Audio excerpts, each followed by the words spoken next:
of discussion about how the state of Illinois is going to spend that money. As community anchors and digital navigators, libraries have to be part of the equation. And through this partnership with IHLS and Carly, we are speaking with a stronger, clearer voice as to what libraries can really do. If you have not already gone through all of these proposals, I really want to encourage you to visit broadbandforlibraries.com, where there is so much about the efforts around digital equity and broadband that are outlined, both in terms of what is available and how you can help. If you scroll all the way to the bottom of that page, there's an open letter to the Office of Broadband from January 31st of this year from all three of our organizations that details why libraries are an integral partner for issues of digital equity in Illinois. And there's many resources on that page that will allow you to get involved both as a library and as an individual. So please check it out. Next, as many of you know, the Illinois Office of the Secretary of State included $5 million in their budget for an e-resource package that will be available without charge to all Illinois libraries and their patrons. We are tremendously excited about this. I know that many of you have been following this for years and know that Rails has been a big proponent of seeing this type of e-resource product happen. So we are thrilled to see what's happening, and we're receiving a lot of questions about what is involved in the package and when we'll know more. So we wanted to share just a little bit of information about what we know so far. The Illinois State Library will release a request for proposal, or RFP, for a full text database of general interest. What that means is that the subjects will be aligned to early learning and education, including early literacy and K through 12 education, undergraduate academic resources, newspapers, genealogy, test prep, and business resources. They are hoping to evaluate responsive RFPs as soon as by the end of March. And the Illinois State Library is urging libraries not to make changes to their local database packages right now until more information about this statewide package is available. One great thing to know is that the initial statewide database package is expected to be a 3-year contract with an optional 7-year renewal. That means that's a 10-year commitment to this program, which is a great news for its sustainability throughout the state. The Illinois State Library has also filed a regulatory item that would allow them to finalize their own rules so that patrons could become a patron of the state library for e-resources only. This would allow for the 1 million unserved in Illinois to have access to the package as well. Again, this is a great opportunity for the entire state, both for libraries that can use the statewide database program to supplement their own collections, and also for the many, many libraries in Illinois that currently have no access to databases at all for their communities. The Illinois State Library hopes to have a response to announce a winning vendor as soon as April, but certainly within this fiscal year. So please stay tuned for more information, but we are so excited about this, and I'm so glad to see all the celebration and happiness in the chat as well. I think this is going to be a great, great thing for Illinois. Finally, February is legislative season, and the Illinois Library Association is doing a great job of keeping us informed about all the issues that are currently impacting libraries. The ILA Executive Board approved several legislative priorities for this season, including raising the current competitive bidding threshold above the current threshold of $25,000, amending the acquisition of treasurer bonds for libraries, and the Equitable Access to Electronic Literacy Materials Act. We want to thank everybody that signed witness slips in support of the item around raising the current competitive bidding threshold. ILA also has a brand new bill tracking software that is very useful for keeping tabs on all of the issues that they are following this season. If you look at the ILA legislative issues page, there's a link on the right side of that page that will actually bring you right to all of the bills that they are currently tracking. I think it was last updated as of February 7th. So it really has a long and comprehensive list of what they're watching in terms of bills that might impact libraries in Illinois. So I want to encourage you to take a look at all of that. Those were just a few brief items that we wanted to share with you all today, but we do have a really full and fantastic agenda for you. I do want to move into our first item, so let's jump in. It is my pleasure to introduce Esmeralda Cosilione. Esmeralda is the District 3 Chief West at the Chicago Public Library. and she is here today to talk with us about supporting new Americans and asylum seekers at the Chicago Public Library. Welcome to, yes. Actually, Monica, I'm sorry. Esmeralda is having some trouble connecting, so Oh, we might have to move things around in our agenda a little bit. no If that, problem. Thank you for letting me know, Dan. Dawn, of is it course. okay if we move to you first? Would that be all right? Fantastic. So I am going to move instead to Dawn Bussey, and Dawn is the executive director of the Glen Ellen Public Library. She's here to talk about two things, refugee journey simulation and an upcoming World on the Move exhibit that will be premiering at the Glen Ellen Public Library soon. Welcome, Dawn. Well, thank you so much for having me. And when Dan put out the question on the director's list, asking what are public libraries doing for refugees, asylum seekers, newcomers, whatever terminology it is that you're using, I said, well, we have some things we're doing, but we do them for everyone. But what we are doing is, I think, a little bit different in terms of we're trying to provide information, which is our job, right, to our community to help them to build awareness and perhaps develop some empathy in this situation. So let me tell you a little bit about that. First of all, like I said, I think it is our job to provide information, to provide opportunities for people in our community to learn more about current topics. And you can see those ideas reflected in our mission and in our values. And it's not something unusual for the Glen Ellen Public Library to tackle. For example, not many, but several years ago, we spearheaded a diversity, equity, and inclusion project here in town, working with the College of DuPage, the schools, the Park District, the Village, and others to start that conversation. And things have come about as a result of that, and it was great. We also, a couple years ago, had a program, a program about understanding the need for affordable housing in Glen Ellen, because there is a need and people didn't necessarily know why. So we did a program to provide that information. So this next exhibit that we have coming, I look at as being the same thing, an opportunity to provide information to our community. We've done exhibits before. We had the Freedom Riders. We had Lincoln and the Constitution.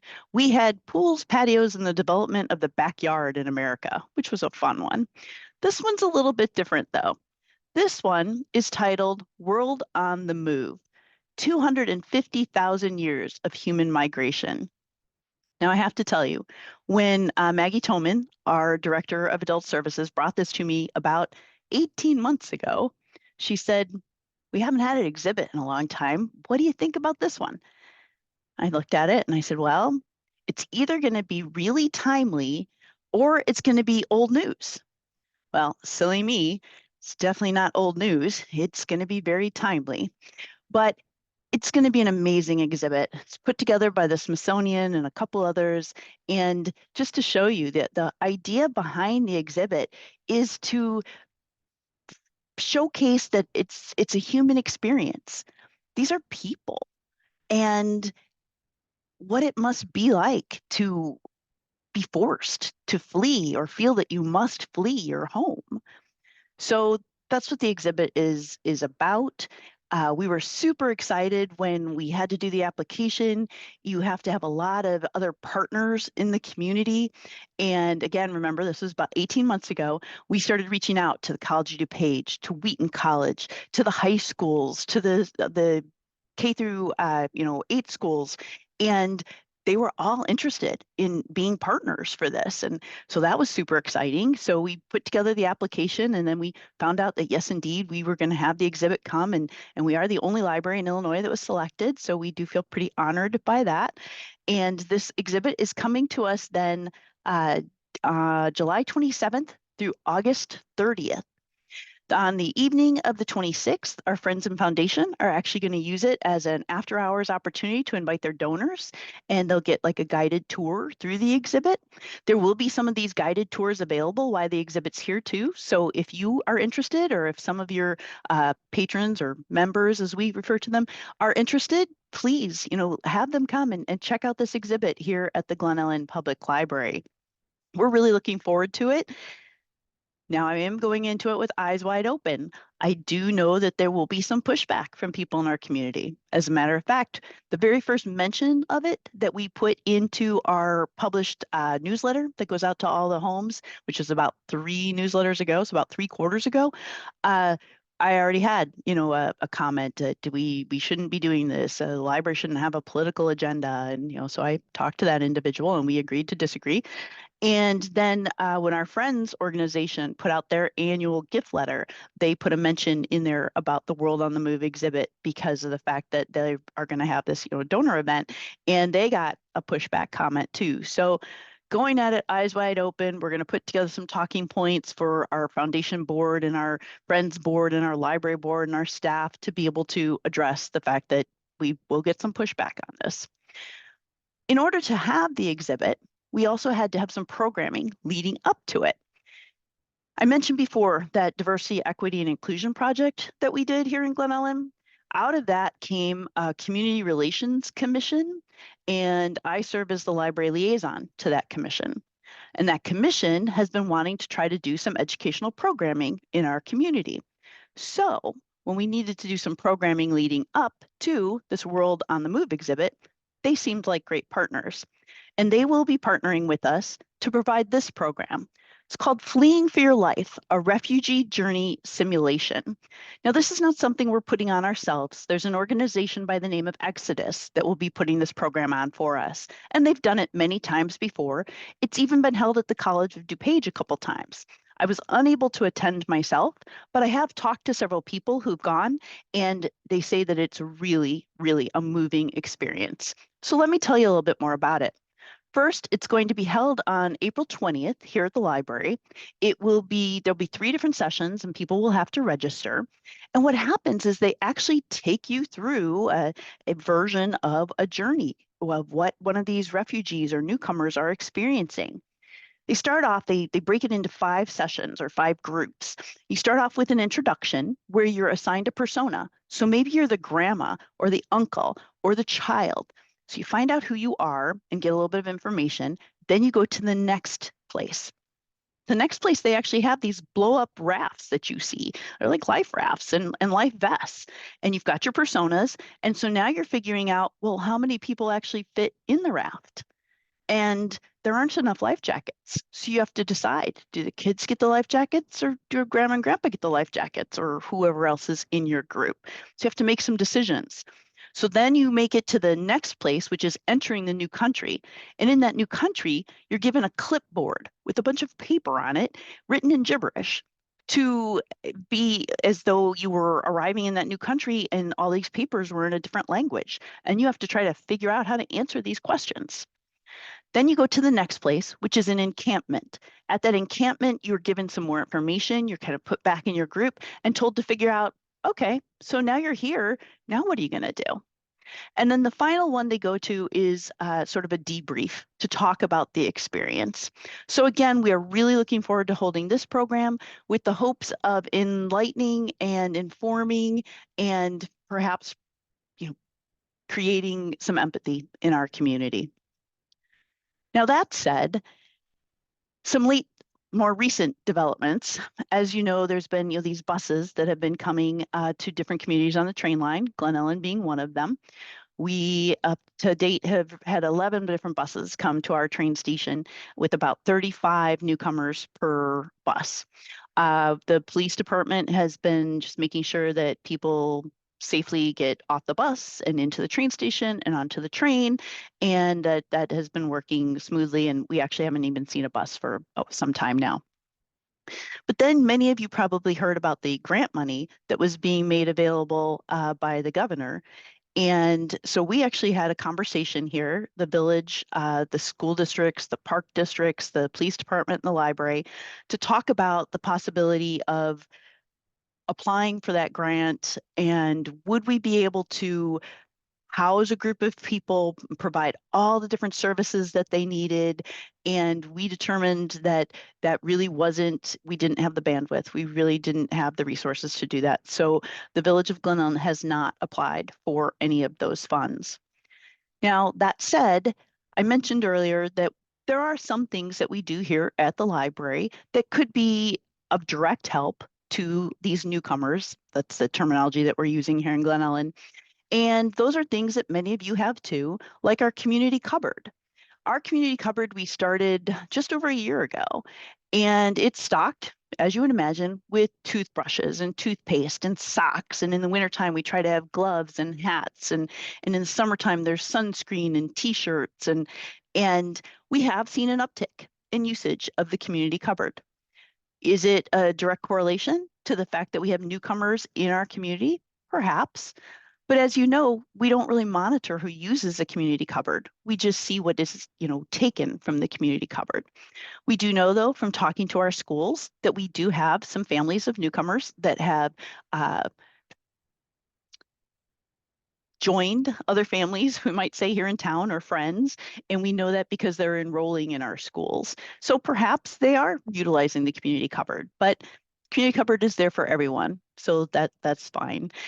And of course, we have other resources as well, as do many of you, meaning if someone in our community or someone in our building needs help finding housing, or needs help with food assistance, or needs help with medical assistance, we have resources. We know where we can guide or direct someone to go for those things. So we do have some things directly for the newcomers, but more importantly, I believe, we are really working to try to provide information and experiences regarding this important topic. So with that said, I'd be happy to take any questions, or if you don't have questions now, you'll see that my email address is there on the screen. Please feel free to email and I'll be happy to chat with you about this. Thank you. Thank you so much for sharing this, Dawn. I think it's such a timely and important issue, and I think there's a lot of our libraries that are going to be facing this moving forward in many ways. And so it's definitely a good thing for all of us to be thinking about. Are there questions for Dawn? Either you can raise your hand or you can put it in the chat and we'd be happy to share.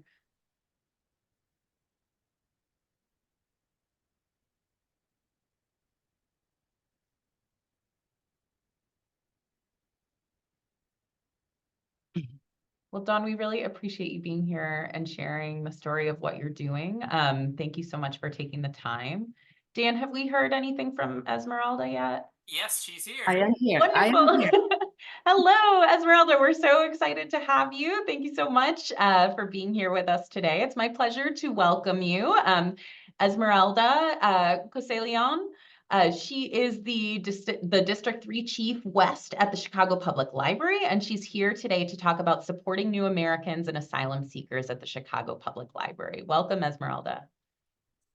Thank you. Thank you for having me. And as Monica mentioned, my name is Esmeralda Concilion, District Chief number 3 at the Chicago Public Library. What does that mean? That means that I supervise the libraries around the west side of the city of Chicago.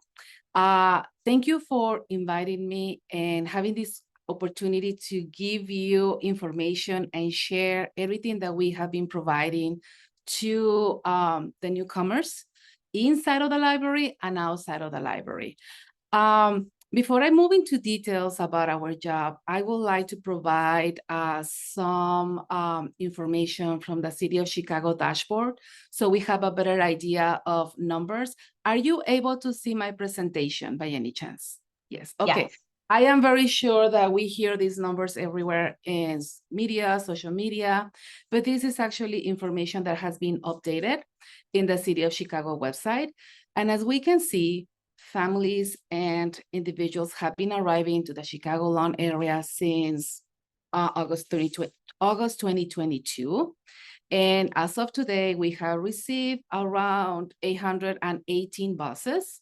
Looks like in total, we have received about 35,513 individuals seeking asylum.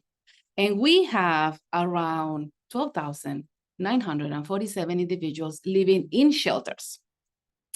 As hey, I mentioned, Esmeralda, sorry to stop you. It looks like maybe we're seeing just the presentation side of things. We're still on that first slide, so maybe you are seeing something that different than we're seeing. Can you see? We can't see the story numbers. time and family activities at the shelters? No, not right now. do you want to just use that use the slideshow that you have up right? Look, if you want to try resharing, you can try that, but otherwise we can see sort of the edit mode of the presentations, so we can see that you have more slides. We just can't see them. Then do you want to share my presentation? I'd be happy to do that. Yep. It Hold is on the one second. If you stop right now, I can share it. There you go. I don't want to lose your time. And I will continue talking. As I mentioned, the first buses arrived in August 2022. I don't think at that time we had a clear idea or understanding of the whole situation or how this situation was going to increase, especially in our city. Around the month of October 2022, we noticed CPL branches, we noticed that we were receiving new patrons that new to the city, they have a big language barrier, and they were ready to come and use our locations. As a reminder, CPL has 81 branches and 3 regionals providing services around the city of Chicago. So the newcomers were visiting those branches nearby their shelters or the areas where they were staying. So we have to come up with a quick response. We have to adapt to the needs of our new community and our new patrons. So we provided some basic resources to those specific branches and resources such as how to communicate with them. That was the biggest barrier that we had, the language. So luckily we had a very good resource, which is called the language bank, and I'm going to explain a little bit about that almost at the end of my presentation. Librarians were using Google Translation as well to try to communicate, and we were able to discover what do they need, what were they looking for, and mainly they were trying to print those legal forms that they needed to submit to the organizations that were assisting them with the legal process. As family continue arriving and CPL receive, you can move to the next slide, Don. There you go. I'm going to get into that. As families continue arriving and CPL receive information about the creation of the family shelters and the need of providing some type of educational entertainment to the kids. Right away, as quick as possible, we created a team of Spanish-speaking librarians. This team included around 6 Spanish-speaking librarians, and they were willing and they were approved to visit the shelters, prepare some story time, prepare some type of activities, and go inside the shelters to have some type of interaction and provide a story time to the little kids. That's how story time at the shelters was born. So we basically started in April 2022. And this was a project in collaboration with the Department of Family and Support Services. We started visiting the shelters, and we were providing a story time to the families twice a week. At that time, CPL was visiting only seven shelters. That was it. Only 7 shelters classified as families. Everything started as a pilot program. Let's see how this works. Will they engage? Are they going to enjoy the program? Since we were providing story time and activities in their language, in Spanish, kids were very engaged. Kids were really enjoying the time with the librarians. And to our surprise, they were asking for us to go back more often. So we were very happy to offer some type of education and educational entertainment inside the shelters to the family who were having this difficult transition with the kids. We had some barriers, yes. The first barrier was the language. We did not have enough Spanish speaker librarians who were willing to go. Remember, big city, 81 librarians, and we were busy at some point in our locations. So having or pulling those librarians out of their locations was a big problem. Another situation was the space. The city was in a big transition too. So some of these shelters had not enough space for us to provide or accommodate 50 kids. So some of these story times have to be, they were taking place actually in the kitchen. in a small community room. So we were able to accommodate and work with the resources that they were providing to us. And also our resources. It was a new situation to all of us as a city. So the resources were very limited. So all the branches got together and we were trying to create Spanish books that we were not using anymore, or Spanish books that we were able to donate to the shelters, so they had something in their locations. But yeah, the resources were very, very limited. So summer arrives, summer 2023 is here. We continue providing a story time to the shelters, but now we didn't have 7 shelters. We have close to 20. As the number increase, the librarians also have to cover the summer reading program, which is a big program for the libraries. So we had another barrier, which was, you move forward a little bit, I think. Then, okay. Yeah, we were visiting the branches, the shelters is still twice a week. We were trying to move things around, schedules, staffing, because we had to cover the summer program in the libraries, as well as visiting the shelters.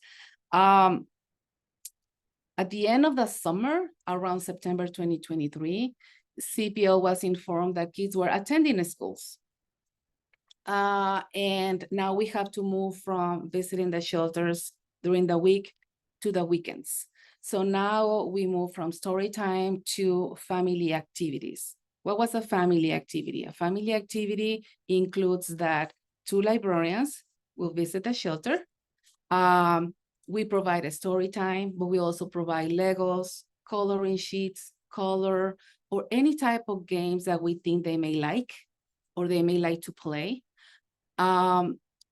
Kids love Legos. So some of them will spend the entire hour building and creating with Legos. And we also, when we have the little ones, we move to a separate space and we provide story time. And we also try, now that we have a little bit more resources, we try to take Spanish books so they can keep with them, coloring sheets, colors, fidgets, so they can keep with them during the week and entertain themselves when they are out of school or when they are done with their homework. So far, we are providing family activities every Saturday to 28 shelters around the city. Besides the story time and visiting the shelters, we were also informed that newcomers were attending the Chicago City Key Card events. Some of the newcomers are coming with very limited IDs or identifications, and they were trying to apply and obtain a Chicago City Key Card. That also works as a library card. You see the number on the back of the card?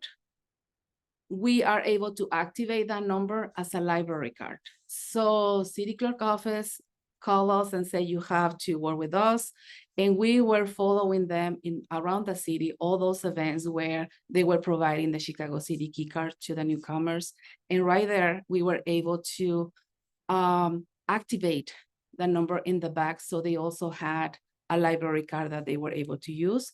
We were also providing information about all the resources that we have in the libraries at the moment.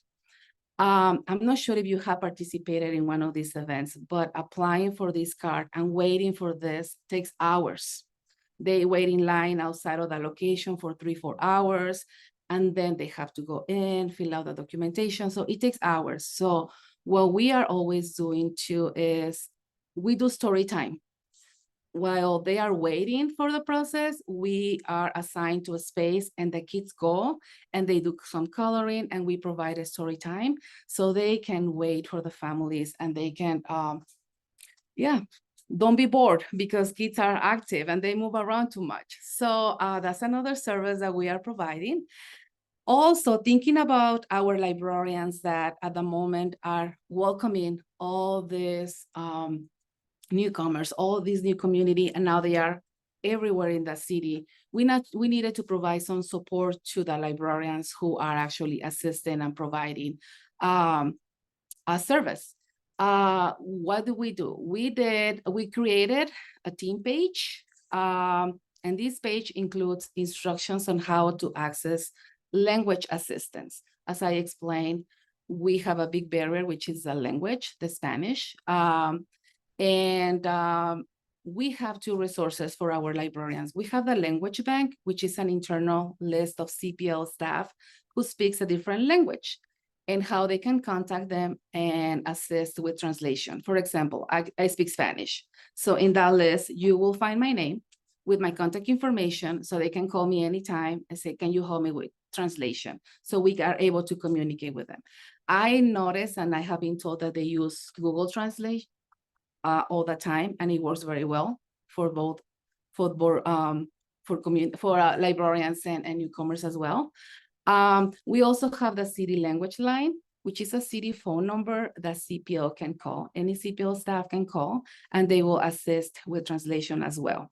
We also have teacher in the library information or homework help. Looks like kids are having a difficult transition with homework and classes. So we are able to email information to the shelters, and especially those branches that are offering teacher in the library bilingual, and the cyber navigators as well.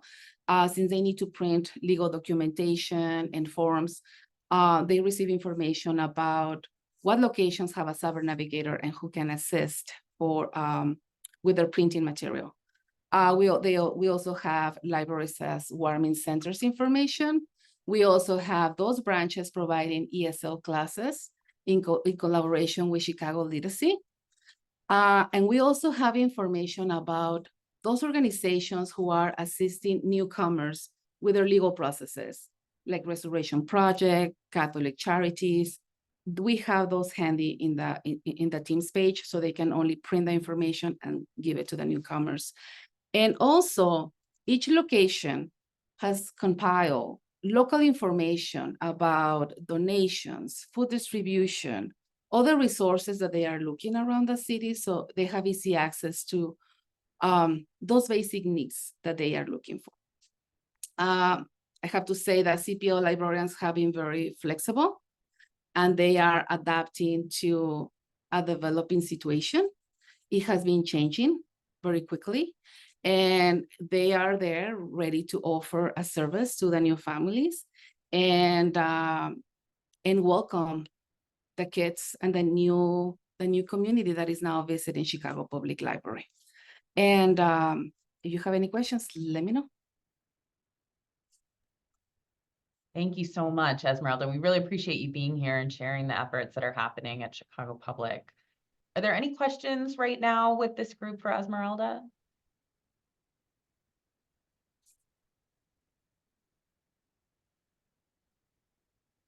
Well, we really do appreciate you sharing. We know that this is something that we all need to be thinking about. Thank you very much for being here with us today, and you're welcome to stay with us if you'd like. Thank you so much. Thank you.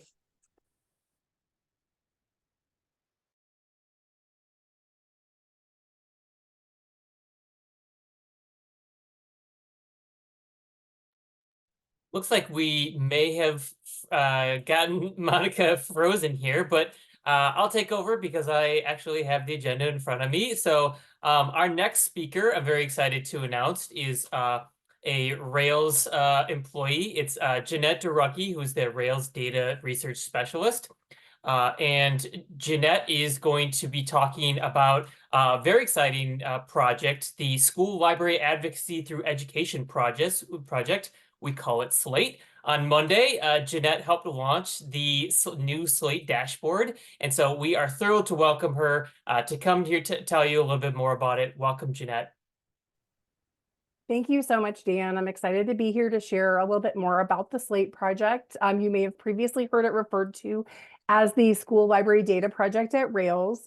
It's our project that launched about 2 years ago to gather data and information about school libraries statewide. This project began as a result of the SLATE project, which was an IMLS grant funded project, which wrapped up last fall. that was exploring school librarianship and the evolution of that profession nationwide. And they discovered that about half the data for Illinois school libraries was missing. So a lot of school library organizations in the state got together. And as a result, the School Library Data Project at Rails was launched. And we've recognized that that is probably a long-term project. It's going to be an ongoing effort on our part. So it has been renamed School Library Advocacy Through Education, simply for the fact that it is an advocacy tool and project that we are using to learn more about school libraries and support them in any way we can. We're currently in our third year of data collection through the annual certification process. We are combining that data with information from organizations like the Illinois State Board of Education, ISLE, which is the Association for Illinois School Library Educators, and then any other groups that are doing their own data collection and efforts that can support ours. We're currently looking at staff collection and finance data. I want to share with you a little bit about how to access the dashboard. As Dan mentioned, it's relatively new, just launched, so we're really excited to share that. There was a link in the e-news that went out today. If you received the Rails e-news, you can look for it there. Probably the easiest way to access it via the Rails website would be to scroll to the bottom of the page of our web page. In the section for current issues or the Library Pulse, click Data Analysis, and then select the SLATE School Library Advocacy Through Education link in the menu at the right. And so then from that page, you would click an image of the dashboard. I'm going to go ahead and share my screen so you can kind of see what it looks like. Let me know if you don't see it. This is the landing page for the dashboard. This is where it will take you. And this page really just gives you basic information and resources about school libraries in the state and their importance. It links to some important organizations and topics and gives basic information about the status of school libraries in Illinois. Users will select a school or district to view from the drop-down menu that's in the center, and that will take you to this page. This is what I refer to as the district page, and it provides information in 4 main sections. So district information, staff information, the collection information, and finance information. It's going to include information like full-time equivalent staff members, their education and training, the approximate spending per student, and then whether that district receives the Illinois State Library School District grant. From there, using the button at the top left, you can choose to view building details, which will give you more information about buildings within that district.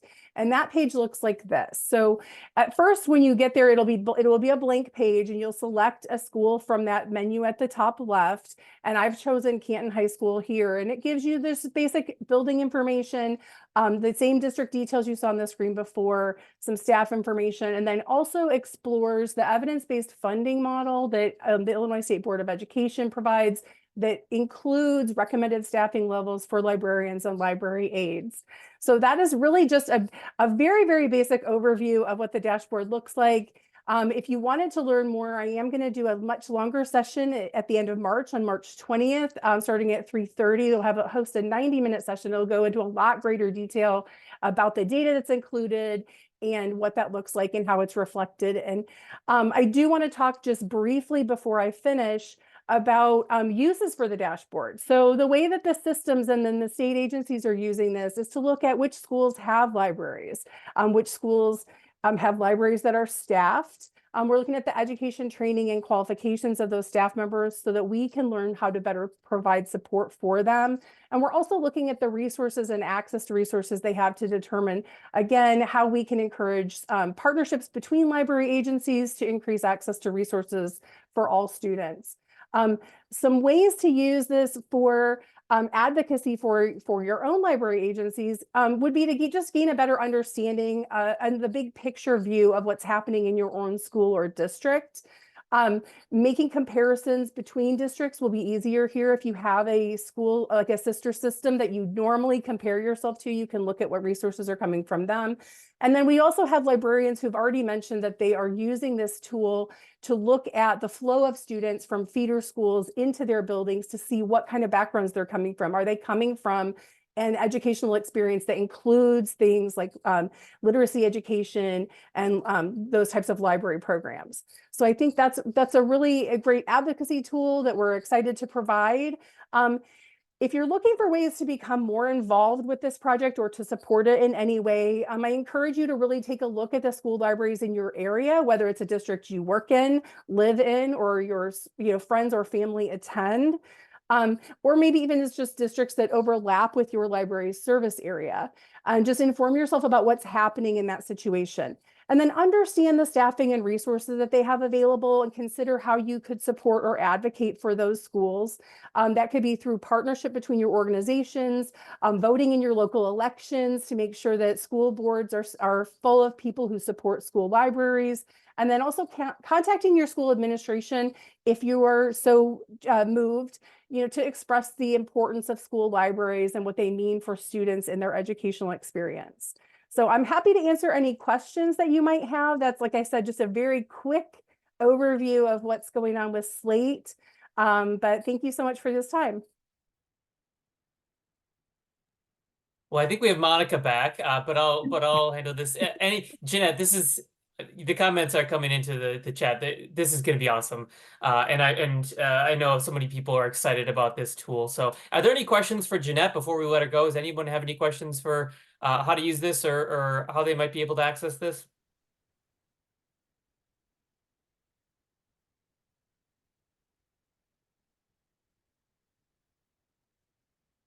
Okay, and I see, Jessica, I see your comment about tracking book bans or challenges. Right now, I would say that that AOA does most of the tracking of book bans and challenges in the United States. I don't know that there are any resources here in Illinois that track those specifically in the state, but I appreciate you reaching out with that question. Okay, so Jeanette, thank you again. Really appreciate it. We're going to move on to our next agenda item, and this is so exciting. We have a new staff member at Rails, and we're so happy to have her on board. Her name is Kate Niehoff. Kate is the new director of Rails. The new Rails director of Consulting and Continuing Education, and her first day was Monday, January 8th. So she's only been with us for about 5 or 6 weeks now, but she's off to a great start. So Kate, would you mind just coming on, introducing yourself and talking a little bit about what you're working on right now? Yeah, so hello, everybody. Like Dan said, I am the new Director of Consulting and Continuing Education here at Rails. And I am coming from the Schaumburg Township District Library, where I worked for 11 years. Most recently as their Director of Community Engagement and Partnerships. So hello to my Schaumburg friends, if any of you are here. But I am really, really excited to be at Rails, and I wanted to take this opportunity to plug what I think is one of the most valuable tools that we have, which is Freedom Lifted's Social Justice and Public Libraries tool. So from what I hear, EDI training is one of the most often requested training topics that we get from our members. So Rails subscribed to this tool. It's accessible by all members, and it's an asynchronous training course, which means you can take it at any time you want.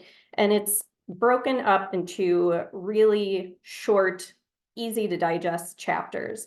So you might get a 3 to 5 minute video in a chapter, and then there are some kind of extra optional exercises and resources if you want to dive a little deeper. So if you're somebody who's super busy, like most of us are, and you only have 5 minutes to give, it'll work for you. If you want to dive a little deeper and get really involved, you can do that too. So it's a really cool tool. We have it for a limited time, so I encourage everybody to check it out soon. You can find it on the Rails website in the services menu, but you do have to be logged into the Rails website in order to find that. Other than that, I am just really looking forward to getting to know our members. So if you have ideas for training topics for yourself or your staff, or you need help getting started with Freedom Lifted, please reach out. And I will hand it back to Dan. Thanks, Kate. Any questions for Kate before we let her go?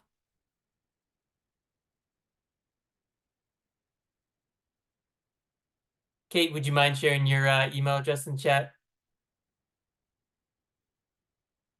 I'm sure people have ideas for you, Kate.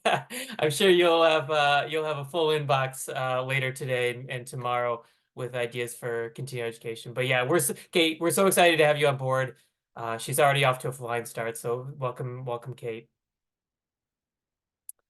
At this point in the agenda, we are moving into library news, and this will be an opportunity for folks to share things about that are happening in your library. So if you want to use the raising hand feature, that might be good considering there's about 130 of us in this room. So if you want to raise your hand and just look on your toolbar down there, and you should see reactions, and it gives you the opportunity to raise your hand. We'll call on you to unmute yourself, and you can share a little bit of news about your library. So anybody's welcome. Any types of libraries, love to hear what's going on in your library.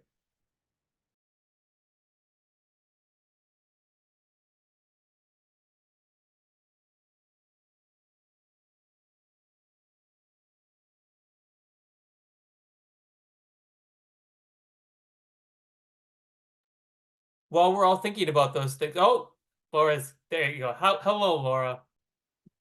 Hi, Dan. Hi, folks. My name is Laura, and I'm the library director at the Dunlap Public Library. We're right outside of Peoria. Two little announcements, and one of them I can't find a link to.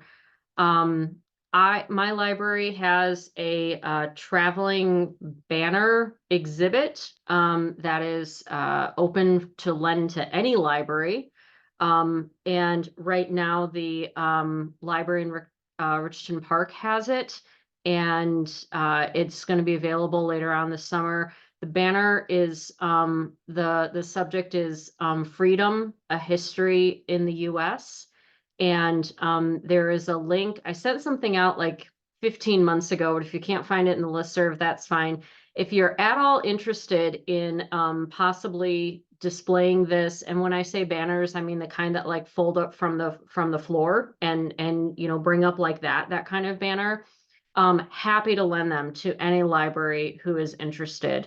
And I also have information about if anyone needs to borrow any kind of literary-based centerpieces or decorations for, like, if your friends are having a banquet, if your foundation is having some kind of like fundraiser, I'm here to help you out. So you can totally borrow some. I am going to put something in the chat, which I sent out on a listserv, and then if anyone's interested, just email me. So there you go. Thank you, Laura. That's awesome. That's an awesome offer for our libraries out there. Appreciate that. Okay, Ashley Johnson, I'm going to call on you because I'm really interested in this political scientist in residence thing. If you are on and you can unmute yourself, please come talk to us about it. I am on. Let me see here. Hello, we can hear you. Am I visible? Yep, we can see you. Okay. Hello, Hello. everyone. Well, yeah, we've been planning something, so I guess I'll just sort of tell the story a little bit. We had reviewing kind of what we had done in the past during presidential election years, just sort of in our programming team sat down and thought about, what weren't we so proud about last year that we can do better this time. So starting early was kind of our biggest goal. So we talked about making, presidential election, democracy, civics, kind of a year-long endeavor. And it was right around the time that our neighbor Indian Trails started. They had a lot of information going out about their artists in residence. So, the Bubbler in Madison has kind of been doing those. It's a very intriguing idea, and it was just sort of on my mind, like, can we make a political scientist in residence? And what does that mean? And so we did a lot of research about just kind of what these in-residency programs entail. And a lot of them are, and wonderfully so, sort of community-led and community developed. So you have an application process and you're having people from your community offer their services. But the political atmosphere is kind of challenging. So we just wanted to make sure that we had not an academic voice, but definitely just like a professional voice and someone that we could kind of level with and just say, this is a challenge and we just need to all kind of be careful when we're talking about these things. So we interviewed and kind of plucked a bunch of professors from universities around the Chicagoland area and ended up with Alexandra Felindra, who is a professor of political science at UIC. And yeah, so we've been planning with her. We had our first program with her in late January, and we will have, she's working with us to do an exhibit this spring where we've engaged all of our villages, our township, and the county, Lake County, to provide just kind of did you know information about, services, because in her research, she shared with us that she finds that her specialty is political violence, actually, and just like why people end up kind of getting really mad to the point of violence with their political representatives, and that the rate of violence against representatives is going crazy, wild up. So she said that the reason that this happens is because people don't know who to talk to, and because they don't know who to talk to, they default to anger first before just kind of like trying to ask the questions or know who to talk to first.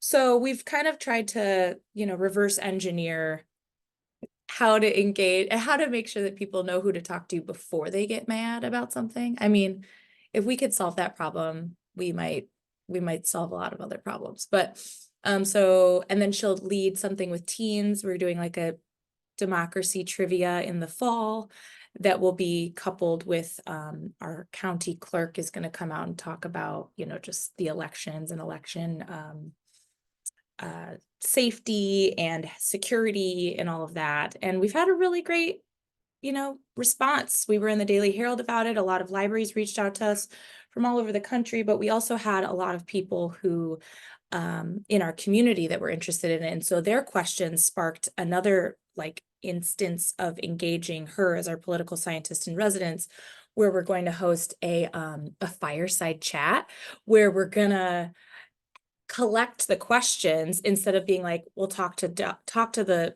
political scientists on your own.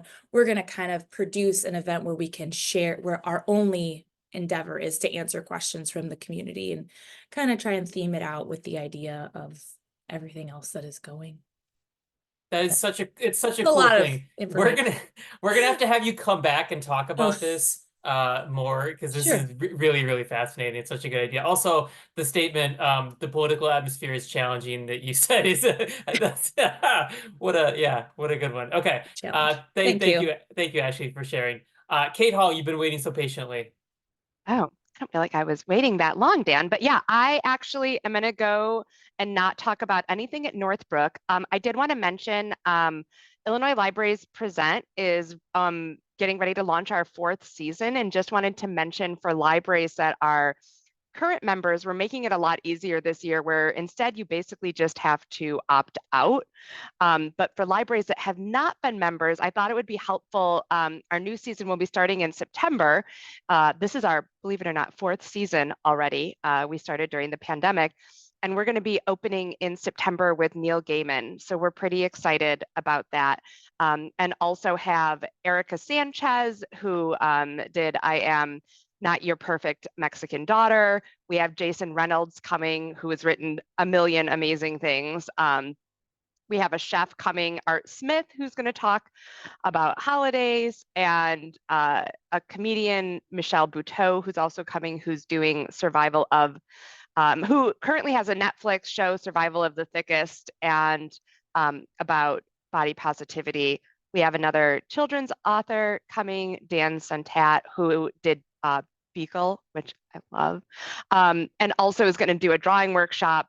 We have James McBride coming, as well as Alexis Nicole Nelson, who's also known as the Black Forager. So she does urban foraging. So we have a ton of really awesome ones. So if your library has held back, or maybe you weren't in last season, we're going to be sending out stuff. The pricing is remaining the same because we're planning to do the same number of programs for this next season. And that information, well, we had planned to have it out already. It is not yet, because #volunteers working on things, but it will be coming out really soon. And if you have any questions, you can reach out to us at illinoislibrariespresent.com, or you can email me at Northbrook, but I will just forward it on, and you probably will get a much quicker response if you just go straight to ILP. So hopefully we'll get a ton of people. I'm super excited about our lineup. Our programming committee has done such amazing work to get a really good lineup. We'll also be doing another theater performance like we did with Nutcracker this year, but we're still fine tuning that. So Dan, thank you for putting the link in the chat. And that is what we have going on throughout the state. My hope is that we can get every library in the state. So no pressure on anyone, but if you want to join, we hope that you will. I'm a big Dan Santat fan, and it's not just because we share our first name. I just think he's super talented, so that's pretty exciting. Right? I mean, would you not want to do a drawing workshop with him? Sounds fun. Sounds like a lot of fun. And it's not limited to kids, Dan. Okay. All Dan's welcome. Keep that in mind. All right, thank you, Kate. We've got about 3 minutes left, so maybe we'll take one more person that wants to share any information or things that are going on in their library. While we're waiting, and if anybody else wants to raise their hand or put information in chat, just gonna put information about our next Rails member update, which is taking place on May 8th. The date is May 8th, and that's a Wednesday as well, and it will be 3 to 4 o'clock. Let me just get that link here. And we don't have an agenda as of yet, but that will be coming soon. You can sign up right now and save the date just so you can spend it with us on May 8th.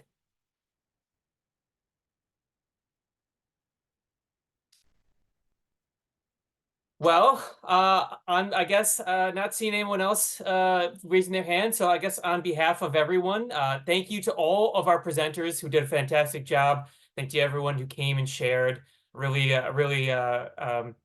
want to thank everyone who contributed. These are always a lot of fun. It's always good to see people who I don't get to see on a regular basis. So thank you again. I hope you have a wonderful Valentine's Day and enjoy the rest of your February, and we'll see you soon.